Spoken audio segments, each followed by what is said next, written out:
আমি আমি এটা ধারণা দিচ্ছি, এই মুরগি ফিমেল গুলো পূর্ণবয়স্ক হলে 150 থেকে 200 গ্রাম ওজন হয়। আচ্ছা 150 থেকে 200 গ্রাম ওজন পূর্ণবয়স্ক।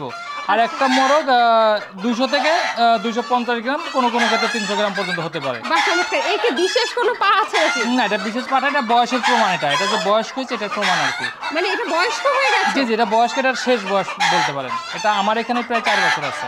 মাশাআল্লাহ, কত বছর বাচ্চা? এটার বয়স প্রায় 5 বছর প্লাস, এটা 7-8 বছর এরকম বাচ্চা এগুলো। আচ্ছা এই সেরেমা বললেন না, এটা কোন দেশে? এটা মূলত মূল অরিজিনটা মালয়েশিয়া, কিন্তু ওরা ইংল্যান্ড ওরা নিয়ে ডেভেলপ করছে আর কি। বাহ চমৎকার। এটা কি এখনো ডিম পারছে? ডিম থেকে হ্যাঁ বাচ্চা? হ্যাঁ, ডিম পাচ্ছে, কন্টিনিউ ডিম পাচ্ছে। ডিম কি আছে এখন? না, এখন ডিম নেই, ডিমে আমার ওই উঠানো আছে। এই ডিম কতটুকু হয় তাহলে? ডিম সাইজ আছে, আমি দেখাবো ডিম কোয়েল চাইলে। পাখির মতো? না না, কোয়েল পাখির চেয়ে বড়। কোয়েল পাখি থেকে বড়, মানে এতটুকু সাইজের ডিম হয়। এরা কি নিজেরা বসে তাদের? এটা নিজেরা বসে, কিন্তু আমি নিজেদের বসে না, কারণ আমার তো বাণিজ্যিক কমার্শিয়াল চিন্তাধারা। আচ্ছা যেটা মুরগিটা বসায় রাখলে আমার 1 মাস অফ থাকবে। এরকম জাতের একটা মোরগ মুরগির দাম কেমন? এগুলো আমরা যখন বাড়ি থেকে ইম্পোর্ট করে আনতে যাবেন সেই ক্ষেত্রে 70 থেকে 1 লক্ষ টাকা দাম হবে, কিন্তু এখন আমরা রিজনেবলে বিক্রি করি। এগুলো আমরা 30, 40, 50, এগুলো আসলে কোয়ালিটির উপর ডিপেন্ড করে।